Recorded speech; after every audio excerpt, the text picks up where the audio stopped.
bičiulio Antano Kulakausko pranešimą ir į Egidijaus provokaciją. Ar mes iš tikrųjų tą didybę, LDK didybę pakeliam. Antano tezė buvo, kad kol kas, kol mes žiūrime skirtingomis kryptimis, Baltarusija ir Lietuva, dialogas neįmanomas. Aš sakyčiau, kad kaip tik gal jis yra ir pavėluotas.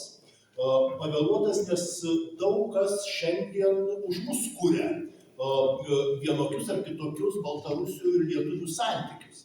Ir čia aš noriu priminti, kai nebuvo dar nei laisvos Lenkijos, Lenkija buvo Liudova ir buvo LTSR, ką darė Ježy Giedroicas, ką darė Česlovas Milošas ir Jonas Paulius II. Jie projektavo šitų laisvų tautų gyvenimą ir sodino prie bendro stalo lietuvius, ukrainiečius, baltarusius ir lenkus ir galvojo, kaipgi su režimui Sovietijai griuvus ir su komunistiniam lageriui griuvus, kaip šitos tautos galės taikiai sugyventi. Ar toliau su Lenkų imperiniam ambicijom, su Lvovu, Gardinu ir Vilnium, ar vis dėlto keisis tą politiką. Tai šiuo atveju tie intelektualai, kultūrininkai ir dalis jų ir lietuvių kilmės, ar ne, kaip Giedroicas ir Milošas, jie nuveikė milžinišką darbą, kad galima buvo projektuoti mūsų demokratinę ateitį be konfliktų, be Balkanų variantų. Ne? Tai aš manau, kad šiandien irgi mes turėtume sėsti su broliais Baltarusiais ir džiugu, kad mes turim šiandien ir Vincuką ir Sergejų ir projektuoti savo ateitį dabar, nes ją projektuoja tarnybos iš šalies. Ir pasižiūrėkim dabar, man tai didžiulis nerimas, kaip Lietuvoje pasikeitė lietuvių visuomenės nuotaikos Baltarusių atžvilgiu. 2020 metais tūkstančiai lietuvių stovėjo manifestacijoje iki medininkų, visi palaikėm Baltarusius, mes patys kvietėmės tada į Santarą šviesą ir neišrinktąją prezidentę Cichanauskają, nesukomunikavom su jie, bet jos komandos buvo žmogus ir džiaugiamės ir sveikinom Gintautui Mažeikiui moderuojant. Ir staiga pasižiūrėkit, lietuvių dabar, kai klausia, ar reikėtų griežtinti sąlygas Baltarusiam, per 60 nuošimčių atrodo, aš atsakymus mačiau, kad reikia griežtinti taip pat kaip ir Rusam ir Baltarusiam. Vadinasi, nuotaikos pasikeitė. Ir mūsų žiniasklaida, kaip parodomas Baltarusis apspjovęs neva, mes nematom kito šaltinio, apspjovęs neva mūsų karo ekspertą, nelabai aišku, bet visa žiniasklaida tai parodo, visur nuteka ir į vieną pusę. Analizės nėra. Iš kitos pusės, pasižiūrėkit mūsų tarnybos. Valstybės saugumo departamentas iš pradžių sako, viskas yra labai gerai ir jis kontroliuoja net Europos humanitarinį universitetą. Mes matom žmonės dirbusius valstybės saugumo departamente, paskui administruojančius mūsų veikiantį čionai Vilniaus senamiestį Europos humanitarinį universitetą. Ir paskui mūsų valstybės saugumo departamentas pradeda kalbėti, kad Baltarusija kelia grėsmę nacionaliniam saugumui. Tai patys kontroliuoja procesus ir patys skelbia, kad yra pavojus. Tai vat visa tas nenuoseklumas, aš manau, kad reikalauja perimti visuomeniai iniciatyvą, nes mes matom, kad mūsų valstybinės struktūros nesusitvarko. Kita vertus, psichologiškai pagalvokim dabar, aš žiūriu į lietuvių reakcijas, kurie labai geranoriškai Baltarusijai atžvilgiu buvo nusiteikę, pozicijos ir viską. Jie tampa atsargesni ir kodėl? O Vilnius kalba rusiškai, ne? Tai taip įsivaizduokim dabar, Vincukui ir Sergejui sakau, staiga Minske per porą metų, trejetą metų atsiranda 400 000 lenkiškai kalbančių žmonių, o Lenkijos prezidentas, jau nelabai demokratinis, pasako, kad Minskas yra istorinis Lenkijos miestas, kaip pasakė Lukašenka prieš porą metų, ar ne? Ir tas miestas kalba jau lenkiškai, visur centre, o kaimynas nėra labai draugiškas. Tai šiuo atveju aš suprantu ir lietuvių psichologinės nuotaikas. Tokias, jos yra tokios. Bet dėl to ir reikėtų iš tikrųjų labai rimtų solidarių žingsnių prieš bendrą ateitį. Ir čia pernai aš minėjau ir citavau tokį žurnalą Santarvė, kurioje bendradarbiavo ir Vytautas Kavolis, jaunieji santariečiai, ir Algirdas Julius Greimas, ir iš kurių Santara šviesiai turėjo iš tikrųjų daug impulsų. Ten jaunieji santariečiai, man atrodo, išklausinėjo ir paskelbė Mykolo Biržiškos tekstą, labai įdomu. Jau senukas Mykolas Biržiška, kuris bendravo su Mickevičium, Lietuvos tarybos narys, vasario 16 signataras, kalba apie lietuvių baltarusių santykius prieš mirtį. Prieš mirtį jis įrašytas, matosi iš pokalbio su jaunimu ir paskelbtas. Ir ten Biržiška kalba taip labai atvirai, sako, mes su baltarusiais labai draugiškai gyvenom ir mokėmės vieni iš kitų, nemažai baltarusiam padėjom prieš pirmojo pasaulinio karo, bet paskui pajutom, kad tie santykiai yra, nes į mūsų santykius įsikiša ir Lenkija, ir Rusija, ir pradeda mumis manipuliuoti. Ir dabar ateityje tai bus rimta problema ir dėl to reikia ieškoti dialogo. Tai Biržiška kalba išeivijoje, nepavertos tautos, reikia ieškoti dialogo dabar su baltarusiais, kad mes neturėtume ateityje problemų, nes tos problemos yra užkoduotos. Tam reikia galvoti, kad tezė, kad lietuviai gyvena su pavogtu pasu, svetimu pasu, LDK pasu ir pasisavino LDK istoriją, šita frazė sukurta yra Felikso Konečny, iš pradžių Lietuvai palankaus filosofo ir istoriko, bet kai Lenkija užima Vilnių, reikia lietuvius niekinti, reikia pagrįsti, kad tie lietuviai iš tikrųjų neturi teisės į Vilnių ir niekur kitur, atsiranda, kad lietuviai pavogė ne savo istoriją. Bet šitas pavogtos istorijos, ne savo svetimo paso, lietuviai gyventų su svetimu pasu, šitas naratyvas kultivuojamas yra Kaune, Rusijos Sovietų Sąjungos ambasados ir yra Zenono Butkaus atrasti protokolai, kur gauna pinigus ir broliai baltarusiai ir derinami tie naratyvai, antilietuviški naratyvai Baltarusių išeivijos emigracijos Kaune su Rusijos ambasada. Tai šiuo atveju mes irgi nežinom, kokie žaidimai vyksta tarnybų. Rusijos tarnybų, Baltarusijos tarnybų čia su mūsų visuomenė. Ir ne tik su baltarusių imigracija, bet taip pat ir su lietuvių veidais ir pareiškimais. Tai va šiuo atveju aš manau, kad labai svarbu būtų labai atvirai mums kalbėti. Iš tikrųjų visus skaudulius kelt ir visus rūpesčius kelt į viešumą ir ieškoti tokio patikimo kelio ateičiai, kad mes iš tikrųjų lietuviai su baltarusiais ar rusėnais esam patyrę stebuklą.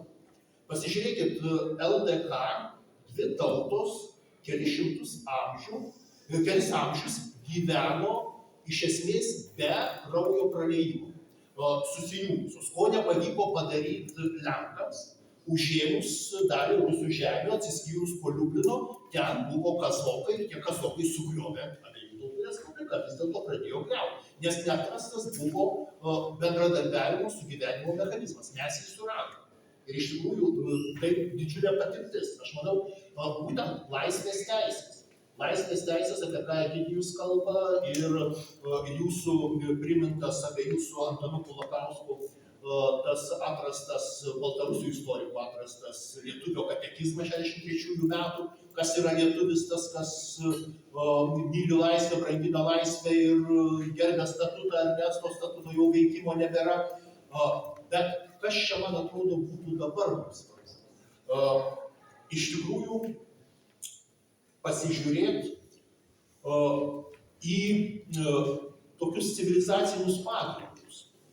Teisė, laisvė ir dar vienas dalykas - tiesos siekis. Vakarų civilizacija, čia aš prie Raimundo Klonovskio pastabos mėginčiau grįžti. Mes šiandien gyvenam tokiam postmoderniam siautuly. Laisvė yra jėgos sprendimų padiktuotas produktas, ar ne? Kieno balsų daugiau, kieno atominis ginklas stipresnis, raketų galvučių daugiau, to ir tiesa.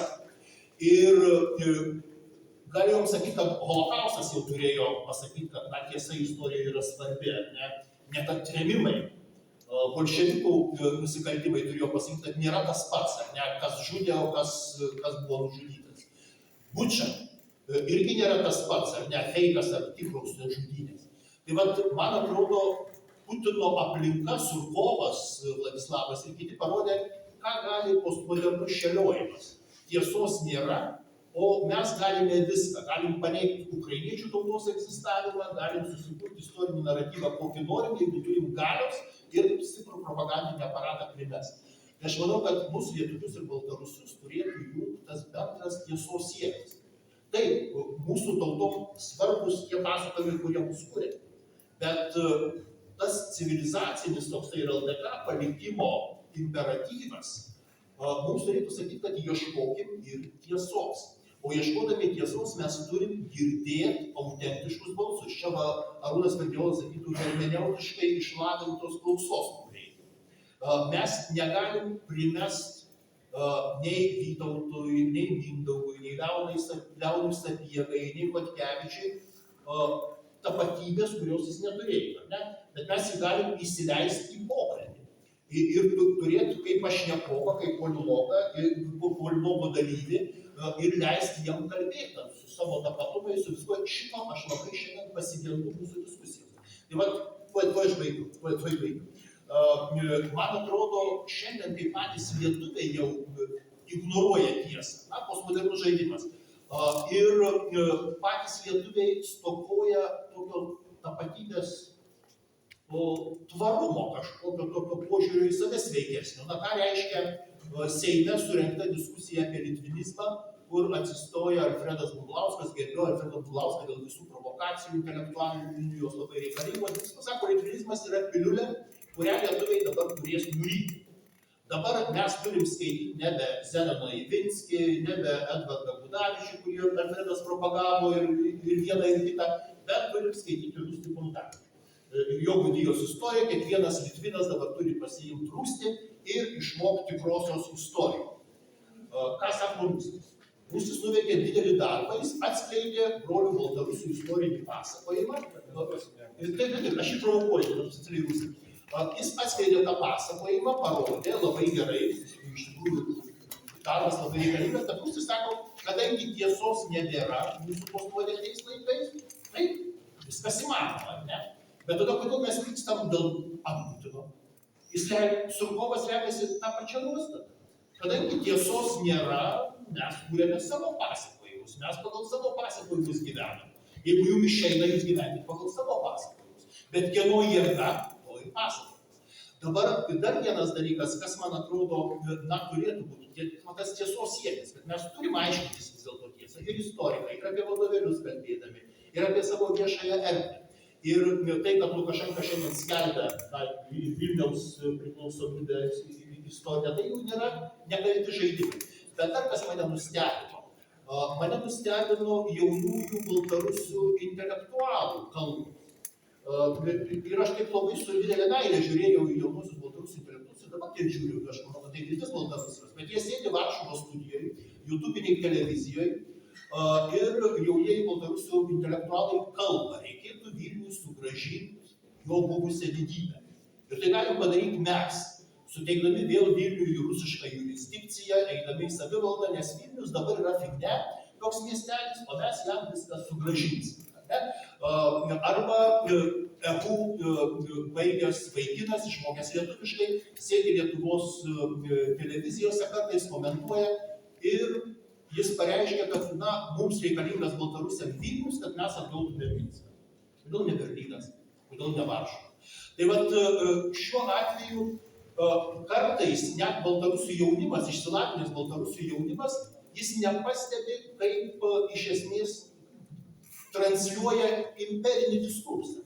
Imperinį diskursą, yra šito imperinio diskurso. Na, įsivaizduokit dabar, Egidijau, sėdi Rūstis pats Lietuvos televizijoje ir jūs svarstot, kaip Gardinui, Minskui, Polotskui sugrąžinti buvusią didybę.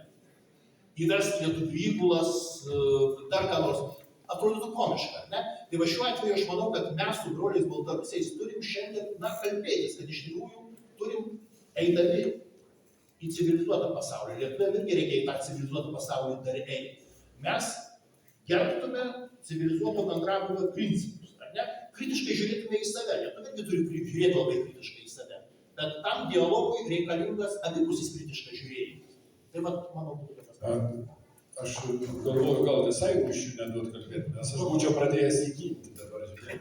Bet kadangi buvo čia pasiūlymai ar Davičių, ar Ivinskį, ar dar ką nors, aš labai norėčiau pareklamuoti visai neseniai, pagaliau, ačiū Dievui, po kone 200 metų išverstas yra Bielsko bajoro teisės profesoriaus Vilniaus universitete Józefo Jaroševičiaus obraz Litvi pod względem cywilizacji. Pirmas tomas lietuviškai išėjo, šiais metais kiti tomeliai. Bus 3 tomai, kompaktiška, tikrai kompaktiška istorija, kuri greičiausiai ir Česlovui Milošui padėjo tam tikrą pamatinį akmenį jo tam teiginiui, kad per 19 amžių lietuviai parodė stebuklą, jie išliko, jų nesumindė aneksija rusų. Bet jie atgimė iš politinės civilizacijos subjekto į filologijos produktą. Ir kada tapatybės kodai pasikeitė, tada ir santykis su ta didžiaja kunigaikštyje, kuri buvo kone imperinio dydžio, tai kas angliškai būtų nation state, tai reiškia ir identifikaciniai kodai yra kitokie. Filologijos produktas yra vėlesnis. Ir kai mes šitų dalykų neskiriam, neugdom šitų skirčių, mums pašėlusiai sunku su tais didžiosios kunigaikštystės nepakeliamais girno akmenimis vaikščioti. Daugybė nesusikalbėjimo plaukia iš mūsų pačių nesupratimo. Bet kadangi Rūstis vis dar... Ok, tada Rūstis. Dėl jauno Cimocho Kudovičiaus pasisakymą, tai labai nerimtas jo tas kanalas, labai nerimta apie istorijos pasakojimas ir jis 10 kartų atsiprašė. Problema yra ta, kad baltarusių ir lietuvių jautrumo lygis tam tikrais klausimais yra labai skirtingas ir todėl tu teisus mes turim daugiau ir daugiau aiškinti vieni kitiem apie ką, kodėl jis pasakė taip, kodėl jam paaiškino labai gerai, kodėl lietuviai suprato visiškai kitaip nei jis manė ir taip toliau. Taigi, ir kaip. Prieš duodamas mikrofoną aš tik leptelčiau, kad be abejonės humanistikai svarbiausia empatija, tą kitą įsivaizduoti ir girdėti jo pasakojimą, net jeigu tas pasakojimas skiriasi nuo taviškio. Regis, kad Rūstis Kamuntavičius tą padarė.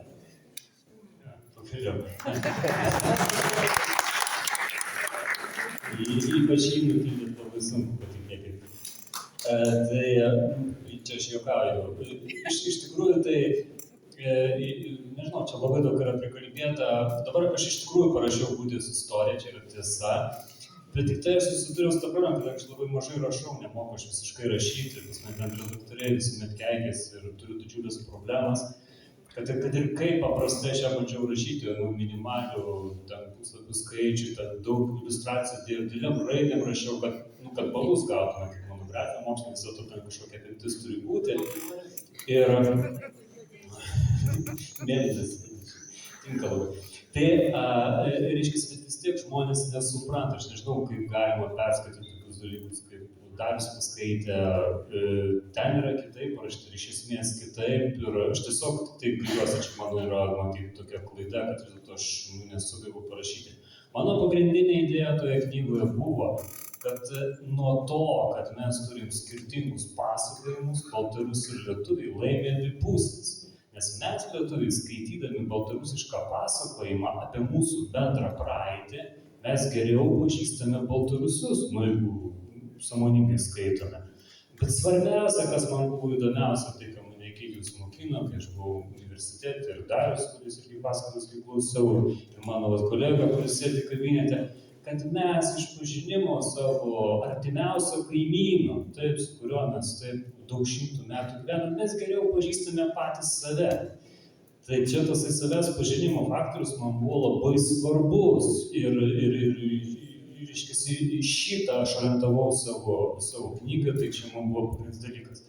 Dabar antras dalykas, kurį aš labai noriu šičia pabrėžti apie šitą aspektą, kad mes nesikalbam. Taip, mes mažai kalbamės vieni su kitais, baltarusiai su lietuviais, bet šitą problemą mes pastebėjom jau prieš 15 metų. Ir norėsime paminuoti, Blašekas, kad mes nuo 2011 metų kasmet Kaune rengdavome baltarusių intelektualų kongresus su tikslu, kad juose dalyvautų kaip galima daugiau lietuvių. Kaune, 3 Lietuvos, privažiavę viską, kelis surengėme ir Vilniui tenai ir panašiai. Suvažiuodavo didžiulė dalis baltarusių humanitarinio elito, ten LDK buvo, aš nežinau, kiek ten sekcijų padaryti ir kiek tenai šimtų žmonių prasisuko. Ir didžiausia problema buvo, kad grynų lietuvių, kurie dalyvaudavo, tie, su kurie, mes įgyjam darėm, kad jie kalbėtųsi, būdavo tikriausiai 1%. Ir kai patys lietuviai neina, kai dabar sakoma, kad štai reikėjo kalbės, kūrėm reiškia platformas, bandėm iš tikrųjų daug energijos sudėjom, pažiūrėjau visas, ne? Ir visokiausia yra, bet pasekmė yra ta, kad, jo, ir toliau sako, nesikalbam. Taip, o šiemet norim irgi daryti tą kongresą, čia atsirado kita problema, nebėra pinigų, nukritėte visi finansavimai, dabar galvojam performuotojimą daryti. Reiškia, čia yra, man iš viso, kad šitų pokalbių šičia kalbėjom, buvo dar keli tokie dalykai labai smūgis, pažiūrėjau, apie litvinizmą. Tai litvinizmą kalba lietuvių pusė daugiausiai. Baltarusai, kaip Vešiorka labai čia šauniai ir kolega Šupa, reiškia, jie nelabai supranta, apie ką čia eina kalba. Mes čia Lietuvoje, ir galbūt Pavlaskas tą turėjo galvoje, kad litvinizmo pliulė turi praeiti, ta prasme, kad jo kaip po, jo nėra. Ir kai aš prašau tų lietuvių pasakyti man pavardės litvinistų, nurodyti jų darbus, tai jie visiškai, neadekvačius dalykus, man pradėjo, iš viso nežinotų pavardžių. Nėra tokio kaip fenomeno, aš nesuprantu, kad šitą Lietuvoje taip yra sukelta. Tas toksai, kodėl taip plačiai yra diskutuojama. Aš nežinau, kad parašyčiau tą Gudės istoriją, 10 metų galvojau konceptą ir skaičiau ir žiūrėjau. Ir aš apie litvinizmą nieko jie neparašiau, kad jo nėra. Aš nežinau. Va, tai čia tokie yra, taip trumpai. Mėly kolegos, aš labai noriu jau mikrofonus mesti į salę, matau pirmą, antrą pakeltas rankas, kad vis tiek dar būtų dora mūsų užstalėje reaguoti į vieni kitų pasisakymus ir galvoti apie būsimus klausimus. Tai prašom, kuris stveriat mikrofoną, mes neaptačiai. Aš vieną repliką tikrai noriu dar pasakyti. Aš manau, kad Lietuvos politikai šiandien ir mūsų užsienio reikalų ministerija neatlieka labai svarbaus advokatavimo vaidmens. Pasižiūrėkit, karas Ukrainoje iš tikrųjų nukreipia mūsų žvilgsnį nuo to teroro, apie kurį kolega Vincukas mums kalbėjo. Kas darosi Baltarusijoje, ne? Olesi Beliackį su mūsų tarnybų žinia mes atidavėm Lukašenkai sudoroti. Mes turim, mūsų kaip valstybė prisijimti atsakomybę, ne? Jis Nobelio premijos laureatas. Ar šiandien kur nors, gerbiu ir Andrių Kubilių, ir Rasą Juknevičienę, jie rūpinasi dabar Rusijos demokratija, bet todėl mūsų Europos parlamentarai nekelia niekad Olesio Beliackio ir kitų politinių kalinių, 1,5 politinių kalinių. Kodėl nekeliama šitai Europoje šitie klausimai, vakarų pasaulyje? Mūsų politikai tyli, mūsų užsienio reikalų ministras tyli, mūsų Seimo nariai tyli.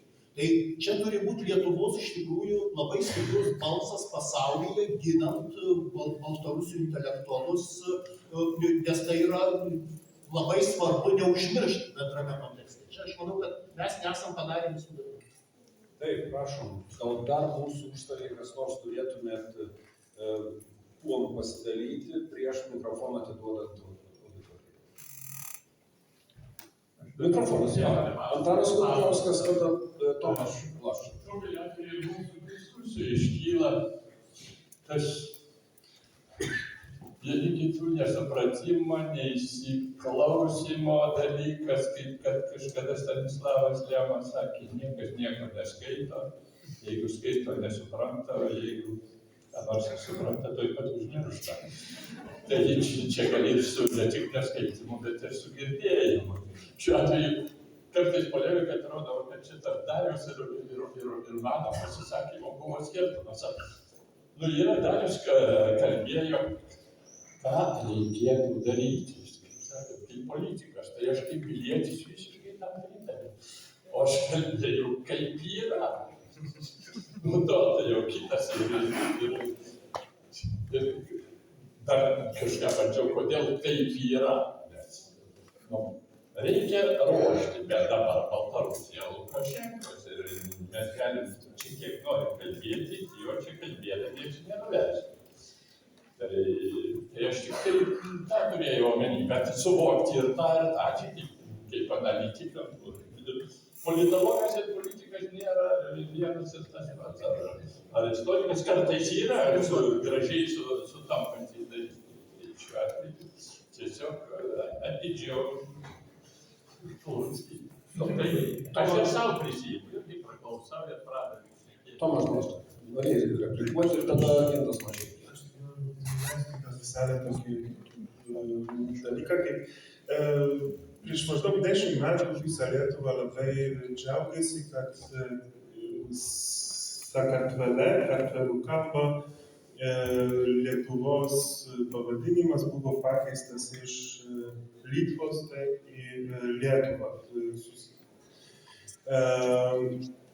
Ir dabar tas litvinizmo klausimas yra keliamas, vyksta ant baltarusių, kad jie atskiria Lietuvą ir Litvą kaip dvi skirtingos sąvokos, moderniosios Lietuvos ir LDK. Tai jeigu mes pažiūrim į Wikipediją bent Kartvelų kalbą, tai Lietuva, taip, yra dabartinė Lietuvos Respublika, yra pavadinta Lietuva, bet LDK yra vis tiek tas šaknis Litvas slaviškas yra likęs. Tai toks būtų. Aš dabar nepamenu, kad tik apie tą šaknį Lietuvos ir Litvos, bet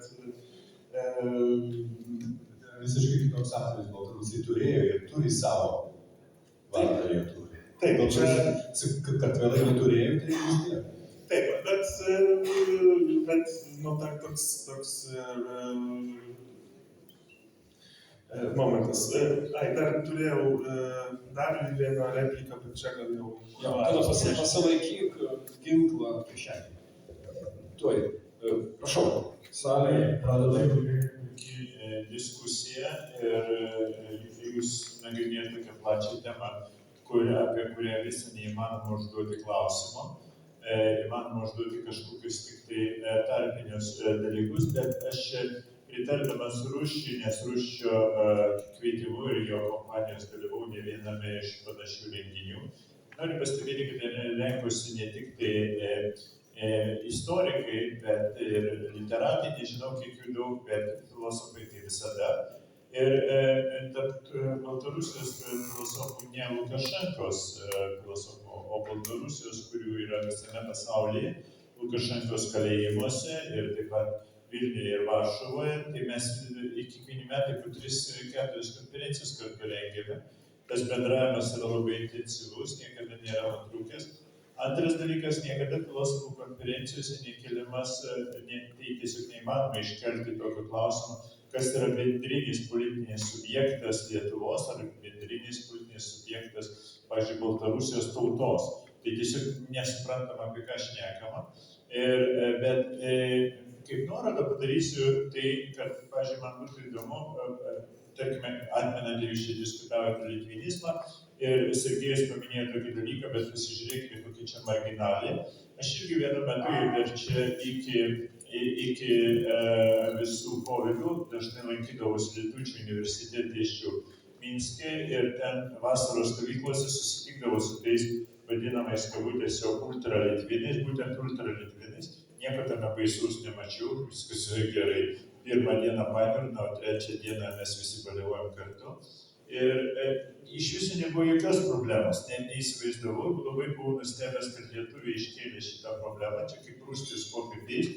Lietuvos saugumo tarnybos iškėlė šitą problemą, aš manau, čia visiškai prorusiškas kažkoks pabaisai atėjusi Lietuvos saugumo tenais platus išklotinės, kur litvinai vaizduojami kaip kažkas pabaisiškas, skaitykite šių metų ataskaitas. O pastaba tai būtų tokia ir kartu klausimas, kiek istorija naudojasi politinės sociologijos argumentais, nes politinė sociologija sako, kad pavyzdžiui, negalima sakyti apibendrintų terminų, kad yra kažkokie baisūs litvinai, jeigu tai būtų tas pats, kas, pavyzdžiui, Lietuvai pasakytų, kuriuo nors metu visi lietuviai yra mursininkai.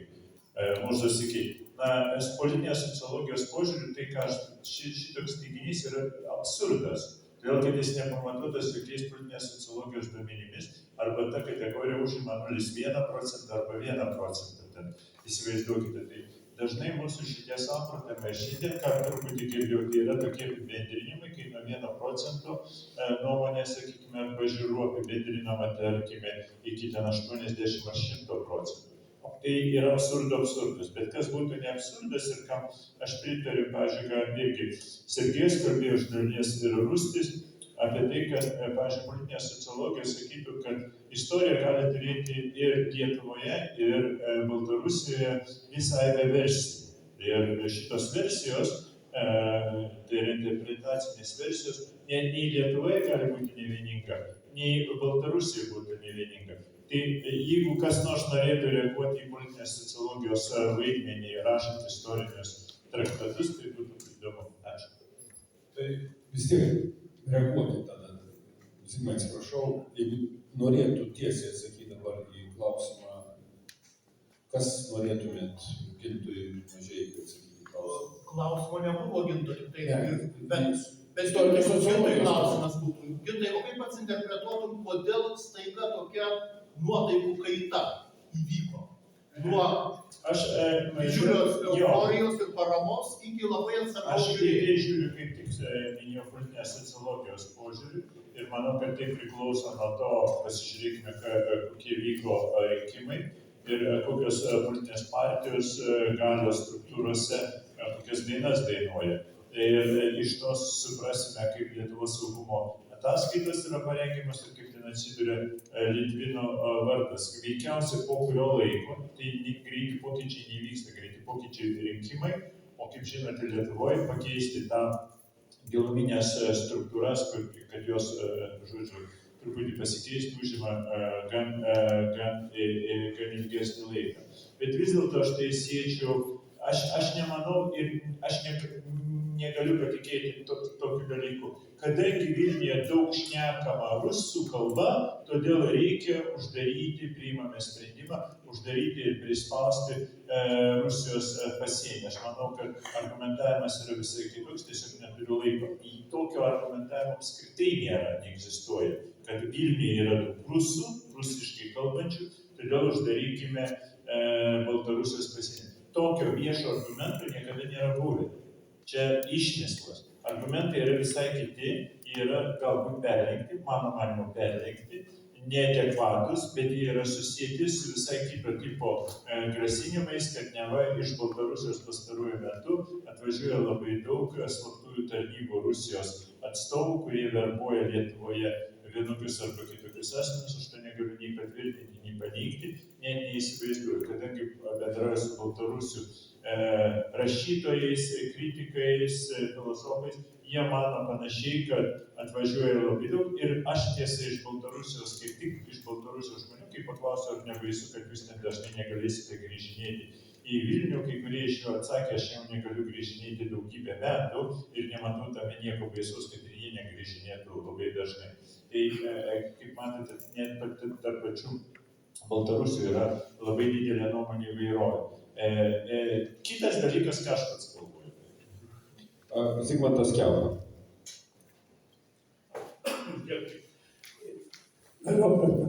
Visų pirma, turiu padėkoti Dariui, kuris išgelbėjo mane dėl Dėvėsų, nors aš tada pasikviečiau, kai padavau irgi pakankamai daug, bet negirdėjau apie tą visos istorijos apie tą knygą ir tuo labiau jos nesu matęs. Tai ačiū. Dabar jeigu kalbėti apie tai, aš susikalbėsiu. Na, visų pirma, tai man toks klausimas, o kas turi susikalbėti, ko mums reikia? Ar taip kaip Graikija ir Šiaurės Makedonija, vyriausybė susitarė, o visuomenė sakė kažkur taip, ar mums reikia, kad visuomenės tautos irgi susikalbėtų? Suprantama, tai vargu yra įmanoma, nes bus kiekvienoje ar baltarusių, ar lietuvių visuomenėje skirtingų nuomonių ir kad nebus visai sutarimo pilno, bet galima to idealistiškai siekti. Ko reikėtų? Tai mano supratimu visų pirma neužmiršti, kad susiduriam su istorija ir kad 20-21 amžiaus tauta, arba, sakykime, čia valstybinė kalba, arba dar kas nors, tai visiškai ne tas pats, jų turinys visai ne tas pats, kas 16 amžiuje. Visai kitoks, arba smarkiai kitoks.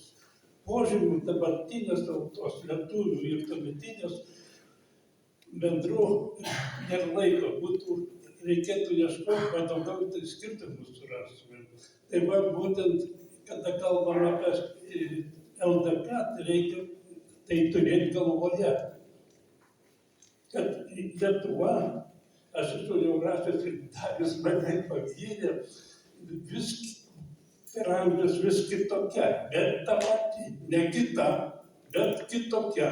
Baltarusija taip pat per amžius vis kitokia, bet ne kita. Taigi viską taip, o kada užmirštam tai ir pradeda televizijai, politikai operuoti dabartiniam savokom ir perkelinėti į praeitį, tai košė gaunas ir viskas geriau. Aš taip jau sakau, kad galbūt reikia, kad valstybė susitartų, bet geriau jos jau atidėtų tokias Mickienė patylė. Dabar dėl šio pranešimų turinį. Aš gal kas nors tokį pranešimą turiu. Kas nors žino, o gal kas nors ir nežino. Lietuvos istorijos institutas per pastaruosius 14 metų išleido 14 Lietuvos istorijos tomų. Akademinis, o tokias tomų. 14. LDK yra 5. Skirti 5. Taigi, kad skaityti ką ir surasti ten, bet kurią temą beveik galima. Kartas tik tai užuomina, kartas išplėtota, bet reikia ir tada galbūt pavyktų nedaryti kuriozų, kuriuos čia girdėjau, bet jau nenagrinėsiu, bet čia paskui galbūt taip. Bet, pavyzdžiui, vieną. 3 abiejų tautų provincijos. Rašė, Lenkai rašė, tai po kelių mūsų lietuvius, ar pasigirčiau 2 mano straipsnių Lenkijoje, Lenkijos mokslo spaudoje, jau neberašo, kad tai yra abiejų tautų respublikos provincijos. Jau tai yra Lenkijos karalystės. Vienos iš 2 abiejų tautų respublikos valstybių provincijos, o ne respublikos provincijos. Jų įgaliojimai, arba, kaip sakant, vieta valstybės sandūroje radikaliai skiriasi. Tik tai, kad pavadinimas šnekuliavo provincija į provinciją. Ir dabar, jeigu iš tų 5 tomų siužeto, aš galbūt pasakysiu tai labai trumpai vieną. Lietuvos kunigaikščiai, kada kūrė valstybę, plėtėsi į rytus, ėjo į dabartinių Baltarusių žemes. Ateidavo ant žirgo su kalaviju, bet nebūtinai ištraukdavo. Dažniausiai neištraukdavo, susitardavo. Ir tokiu būdu įtraukdavo į valstybės kūrimą ne tik tai lietuvių kariaujant, ne tik lietuvių bajorus, bet ir vietinius bajorus. Jų buvo negausu.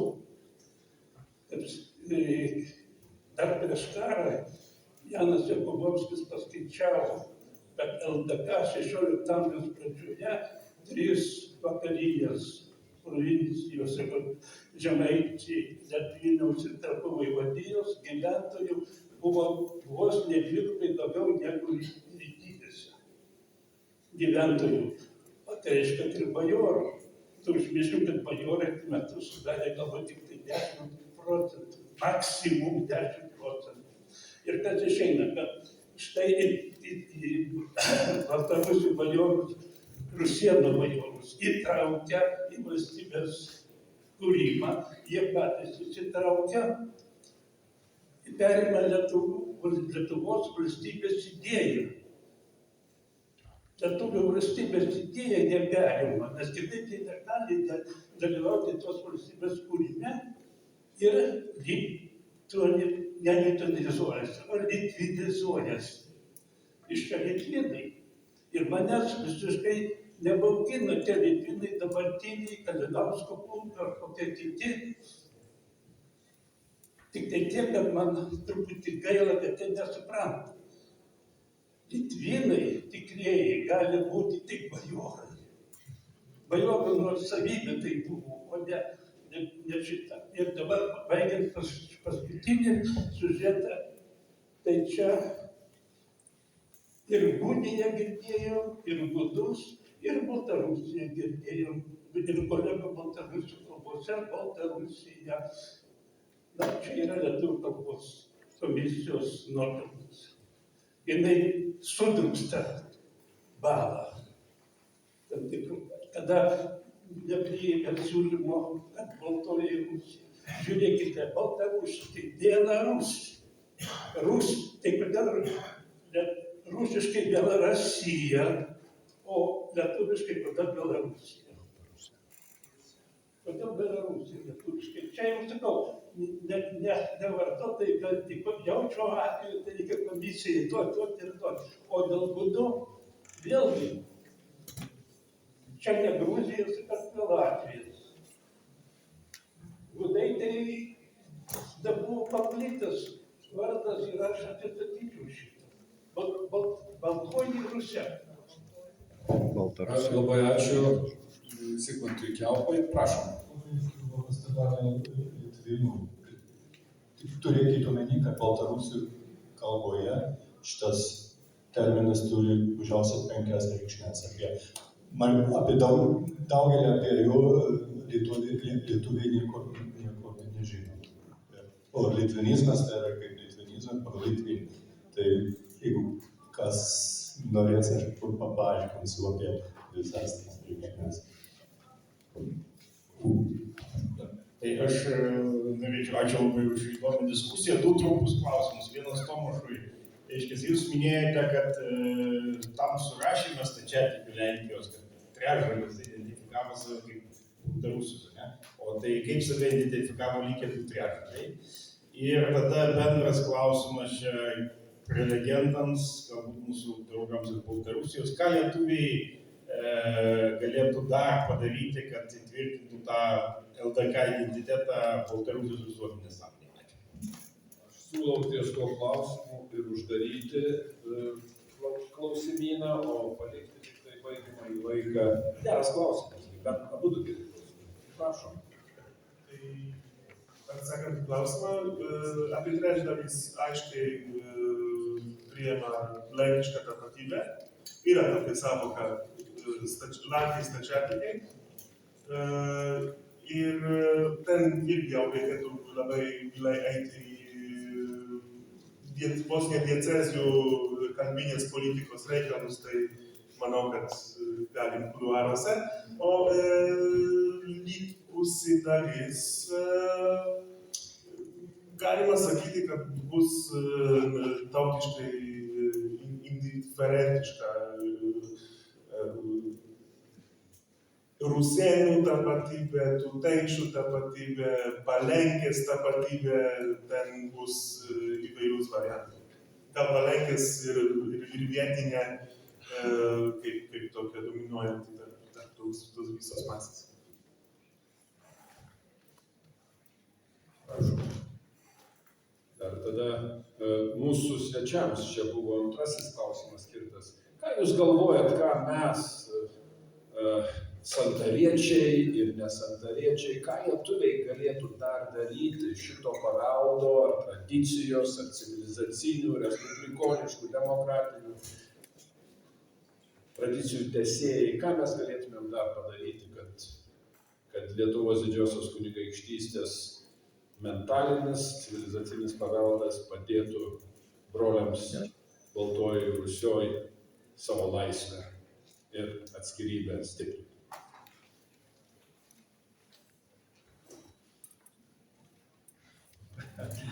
Čia jums.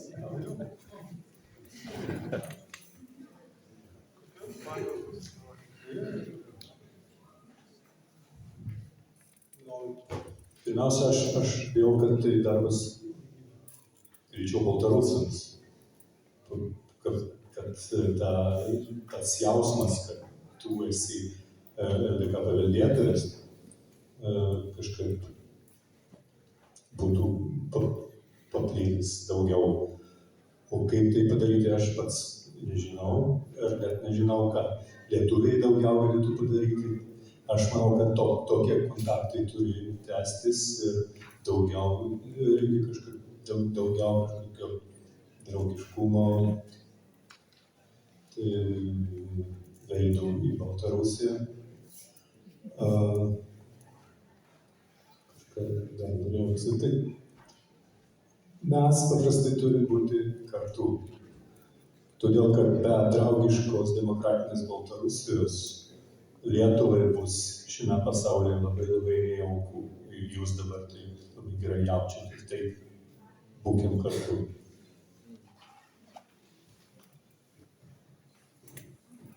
Aš prisimenu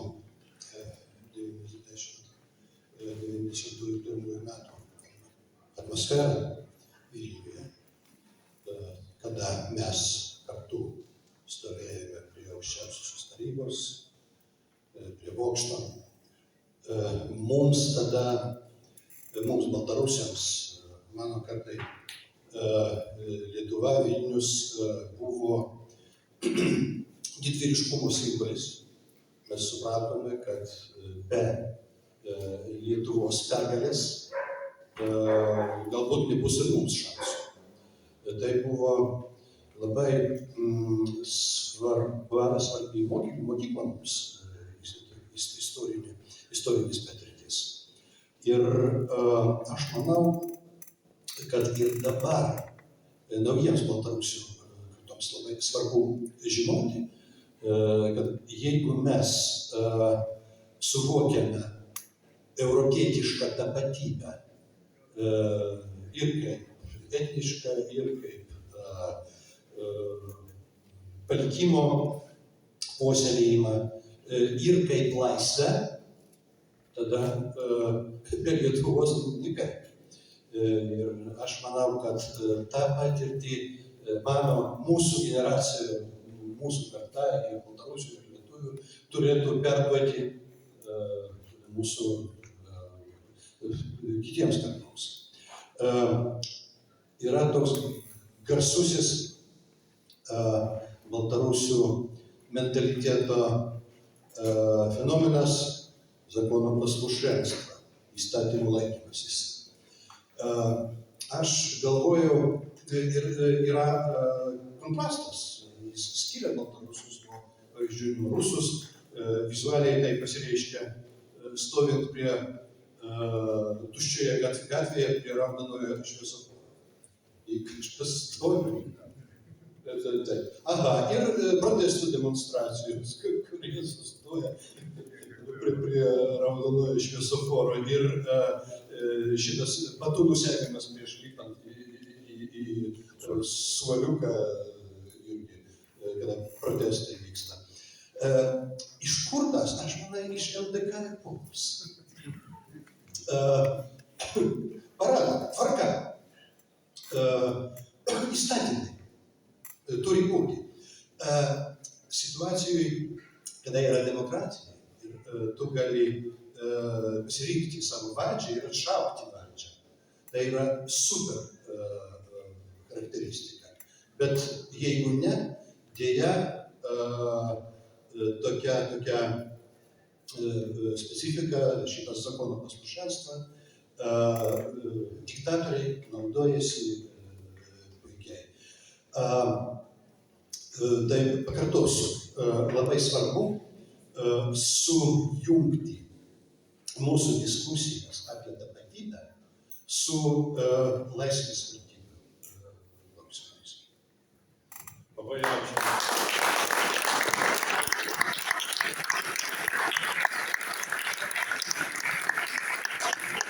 Mes ne rusai, mums nereikia caro, mums nereikia viešpačio ir diktatorius, sakė ukrainiečiai prieš